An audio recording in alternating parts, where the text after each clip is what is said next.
One rarely hears about the Somalia affair of the early 1990s, when Canadian forces were implicated in serious abuses during their peacekeeping mission in Somalia. What were the underlying objectives of Canada's involvement in Somalia, and to what extent were the incidents the result of systemic issues within the military versus emotional or disciplinary breakdowns among individual soldiers? Thank you for your attention to this matter. Okay, look, Canada, if you see the track record of Canadian soldiers during the Second World War, it's not very nice. It's not very nice. Okay. Now, that's the Second World War. 1940s, we're talking about. Now, coming to the 1990s, there was, a UN intervention in Somalia in the early 1990s. You had this ruler of Somalia called Siad Barre, who was ousted, and then you had a period of anarchy, chaos in Somalia. Mogadishu is the capital. Yeah, you had Mohammed Farah Aidid, who fought the Americans. A long story there, but Somalia was in chaos. No real government, all kinds of factions fighting each other. Whatever food supplies, etc., the UN would give, or each faction would capture that and hold it to ransom from the people unless they were given money or whatever, and that sort of thing. It was a terrible catastrophe, and that's why you had a US-led UN peacekeeping intervention in Somalia, and the Canadians participated in that.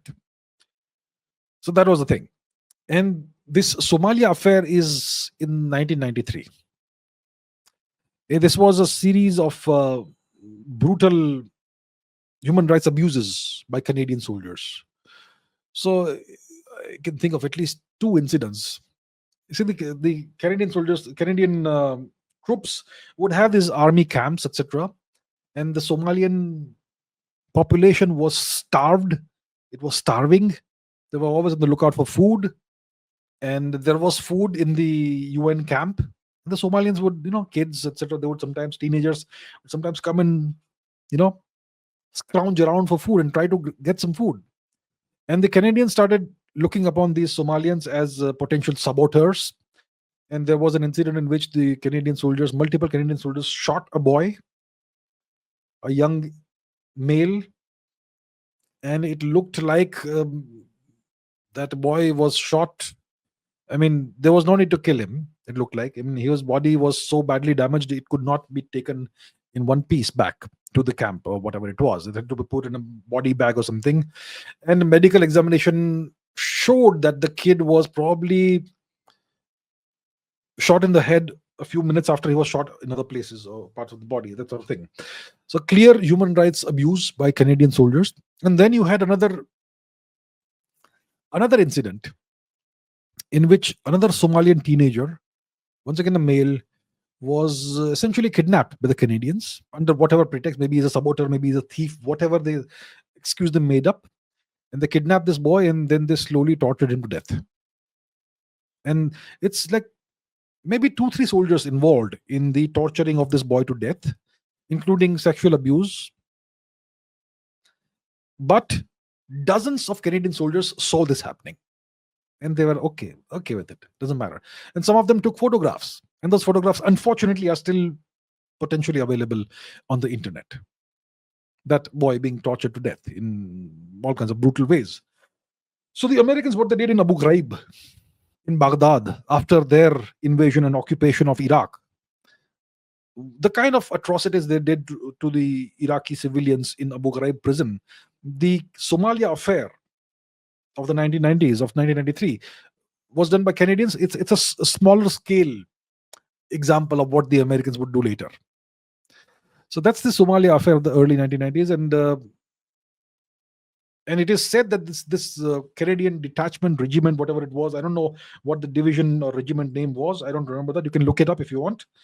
It was said to be highly racist.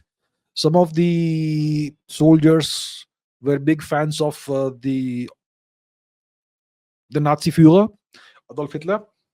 Some of them were apparently members of the Ku Klux Klan. Some of them had Confederate flags. That is, the Confederate United States was the southern United States that supported slavery.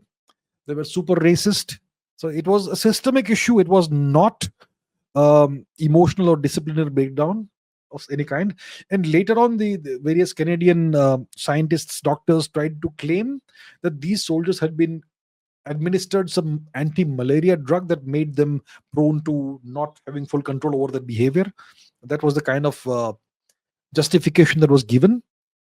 And most of these individuals who were involved in these human rights abuses were given very light punishments. They they should have been given very harsh punishments. They were given very light punishments. Maybe a dishonorable discharge from the military, maybe like 5 days in jail or 30 days in jail, light, not maximum security or whatever. And essentially everybody got off basically scot free. And that was the deal. So that's the Somalia affair. If you want, you can look it up. It's not very pleasant reading, I assure you of that.